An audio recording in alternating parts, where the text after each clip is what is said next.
मुस्लिम league नून के रहनुमा हमजा शहबाज का कहना है कि जो तमाशा विफाक में रचाया गया वो अब पंजाब में हो रहा है।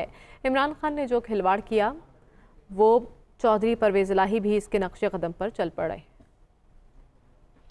जो तमाशा विफाक में रचाया गया है वही खेल तमाशा यहाँ पे हो रहा है। एडवोकेट जनरल जो किसी भी सूबे का कानूनी तर्जमान होता है उसने अदालत में स्टेटमेंट दी है कि आइन और कानून के मुताबिक कल इलेक्शन होंगे।